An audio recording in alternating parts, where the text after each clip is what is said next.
வணக்கம். 7 மணி செய்திகளில் முக்கிய தலைப்புகளை பார்ப்பதற்கு முன்பாக ஃபெஞ்சல் புயல் கரையை நெருங்கிக் கொண்டிருக்கிறது. அதனுடைய நகர்வு என்னவாக இருக்கிறது, எப்போது அது கரையை கடக்க இருக்கிறது என்பது சார்ந்த விவரங்களை முதலில் நாம் பார்த்து விடலாம். அதற்காக நம்மோடு சிறப்பு செய்தியாளர் சடையாண்டி இணைந்திருக்கிறார். சடையாண்டி, இப்போ இந்த வரைகலை மூலமாக நம்ம என்ன விஷயங்களை முக்கியமாக கவனிக்க வேண்டியிருக்குது?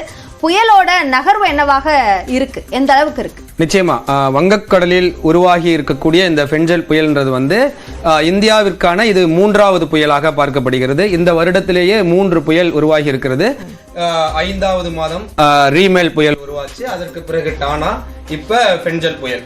இந்த புயல் புயலோடு தான் கரையை கடக்கும் அப்படின்றத மிக மிக முக்கியமாக இந்திய வானிலை ஆய்வு மையம் கொடுத்திருக்கக்கூடிய எச்சரிக்கை. தாழ்வு மண்டலமா இல்லாம புயலாகவே கரையை கடக்கும் அப்படின்னு சொல்லியிருக்காங்க. நிச்சயமா புயலாக கரையை கடக்கும் போதுதான் பெரிய அளவுல காற்றினுடைய வேகம் இருக்கும்.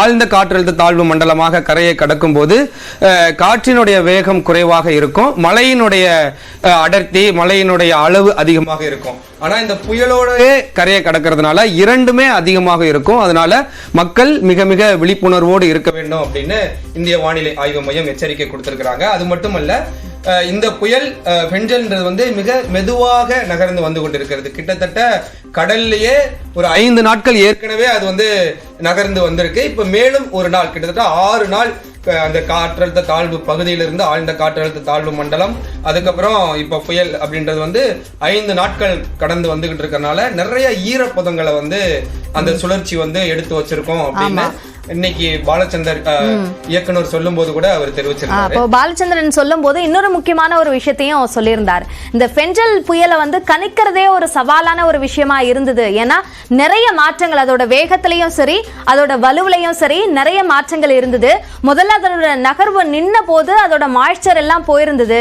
அதற்கு பிறகு அது மீண்டும் நகர தொடங்கினோன்னு திரும்பவும் அந்த மாய்ச்சர் எல்லாம் எடுத்துக்க ஆரம்பிச்சதன் காரணமாக அதோட தீவிரம் என்பது மீண்டும் அது அதிகரிக்க தொடங்கியிருக்கு அப்படின்றத சொன்னாங்க. இப்போ இதோட அந்த பாதை, புயலோட பாதை அப்படின்னு பார்க்கும் போதுமே கூட அதுலயும் நிறைய மாற்றங்கள்லாம் இருந்தது இல்ல சாண்டி? நிச்சயமா அந்த நீங்க குறிப்பிட்டது போல புயல் தற்காலிக புயலாக உருவாகும் அப்படின்னு நேற்றைய தினம் சொன்னாங்க. அதுக்கப்புறம் மாலை புயலாக உருவாகுவதற்கு வாய்ப்பு இல்லை அப்படின்றத சொல்லியிருந்தாங்க. அதற்கு மிக முக்கியமான காரணம் என்ன சொன்னாங்க அப்படின்னா, வடகிழக்கு, அதாவது வடகிழக்கு பருவமழை தான் இது. வடகிழக்கு பருவமழை அப்படின்றது வடக்கிலிருந்து வரக்கூடிய காற்றும் கிழக்கிலிருந்து வரக்கூடிய காற்றும் சந்தித்து அந்த சந்திக்கும் இடத்துல மலை மேகங்களை உருவாக்கி அந்த மலை மேகங்களை கடற்கரையை நோக்கி நகர்த்தும். சோ இதுதான் வடகிழக்கு பருவமழை அப்படின்றது டெபினிஷனா இருக்கு. இந்த புயல் இங்க கடல்ல இருக்கும் பொழுது இந்த வடக்கிலிருந்து வரக்கூடிய காற்றினுடைய அடர்த்தி, வேகம், வீரியம் குறைவாக இருந்துச்சு, சரியா அதிகமாக இருந்துச்சு. அதனால்தான் இந்த சுழற்சியினுடைய வேகத்தை கண்ட்ரோல் பண்ணுச்சு.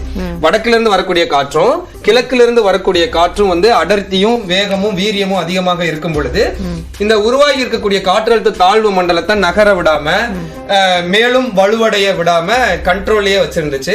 அதனால்தான் ஒரே இடத்துல நிலை கொண்டிருந்துச்சு, மேலும் மேலும் தீவிரம் அடையாம இருந்துச்சு. இப்போ நேற்று இரவுல இருந்து இன்று காலைக்குள்ளாக நிறைய மாற்றங்கள் உருவாகி இருக்கு. இந்த வடக்கிலிருந்தும் கிழக்கிலிருந்து வரக்கூடிய காற்றினுடைய அடர்த்தி, வேகம் குறைந்து இருக்கிறது. அதன் காரணமாகத்தான் மீண்டும் இது புயலாக வலுவடையும் அப்படின்ற ஒரு எச்சரிக்கையை இன்னைக்கு வானிலை ஆய்வு மையம் கொடுத்திருக்காங்க. இன்னைக்கு இரவுல இருந்து மழையோட தீவிரம் அதிகரிக்கும் அப்படின்ற எச்சரிக்கை கொடுக்கப்பட்டிருக்கு. இன்றைய இரவுல இருந்து நாளை இரவு வரைக்குமே மழைக்கான வாய்ப்புகள் இருக்கு அப்படின்னு சொல்லியிருக்காங்க. ரொம்ப முக்கியமாக அந்த கடலோர மாவட்டங்கள் சென்னை, திருவள்ளூர், காஞ்சிபுரம், செங்கல்பட்டு, விழுப்புரம் அந்த மாவட்டங்கள்லயும் மழைக்கான வாய்ப்பு இருக்கு. மயிலாடுதுறை வரைக்குமே அந்த காற்றோட வேகம் அதிகமா இருக்கும் அப்படின்னு சொல்லப்பட்டிருக்கு. ரொம்ப முக்கியமாக புயல் கரையை கடக்கும் போது 70 to 80 கிலோமீட்டர் வேகத்துல காற்று வீசக்கூடும். ஒரு சில நேரங்கள்ல அது 90 கிலோமீட்டர் வேகத்திலையும் கூட அந்த காற்றோட வேகம் என்பது இருக்கும் அப்படின்னு சொல்லியிருக்காங்க. இதுக்கு முன்னாடி இப்ப கஜா புயல் எல்லாம் எடுத்துக்கிட்டோம்னா அது தீவிர புயல், கிட்டத்தட்ட ஒரு சில நேரங்கள் எல்லாம் 150 கிலோமீட்டர் வேகம் வரைக்கும் காற்று வீசி இருந்தது. அதோட ஒப்பிடும் போது இது புயலாகத்தான் இருக்கு.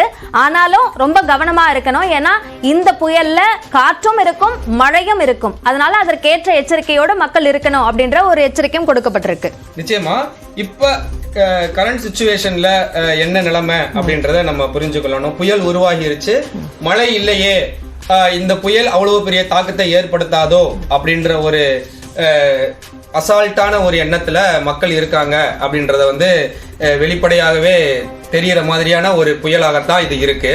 ஏன் அப்படின்னா இப்ப இருக்கக்கூடிய கடலோர மாவட்டங்கள் எல்லாம் பாருங்க, இதுதான் மழையை உருவாக்கக்கூடிய மலை மேகங்கள். இப்ப புயலுக்கு மிக அருகில இருக்கு.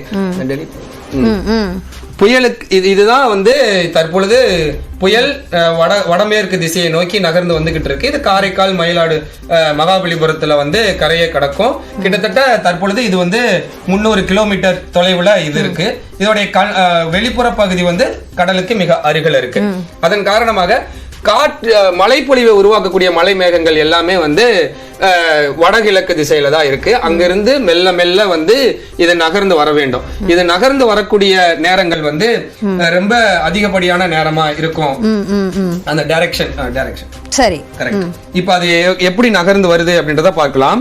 இப்ப அந்த மலை மேகங்கள் மெல்ல மெல்ல நகர்ந்து கரையை நோக்கி நகர்ந்து வரக்கூடிய நிகழ்வை வந்து நம்ம இந்த அனிமேஷன்லயே பார்க்க முடியுது. இப்ப இங்க இருக்குது மலை மேகங்கள். இதோடைய சிச்சுவேஷன் என்ன அப்படின்னா, நாளை காலை 8 மணியோடைய நிலவரம். தற்பொழுது வந்து மலை மேகங்கள் வந்து கடற்கரையை நோக்கி எதுவுமே வரல. அதனாலதான் மழையினுடைய அளவு மிக குறைவாக இருக்கு. சாரல் மழை தான் பெஞ்சுக்கிட்டு இருக்கு. நாளை காலை, அதாவது நள்ளிரவுல இருந்துதான் அதிகாலை, அதுக்கப்புறம் காலை பொழுதுல அது கரையை நோக்கி மெல்ல நகர்ந்து வரும் பொழுதுதான் அந்த மலை மேகங்கள் எல்லாமே வந்து நிலப்பரப்பை நோக்கி கடத்திட்டு வருது. சோ அதனால நாளை காலையில இருந்து தான் பெரிய அளவிலான மழை இருக்கும் அப்படின்றதையும் நம்மளால புரிந்து கொள்ள முடியும். நன்றி சடையாண்டி. இந்த பெஞ்சல் புயலினுடைய பாதிப்பு, அதனுடைய நகர்வு என்னவாக இருக்கும் என்பது சார்ந்த விவரங்களை பகிர்ந்து கொண்டதற்கு.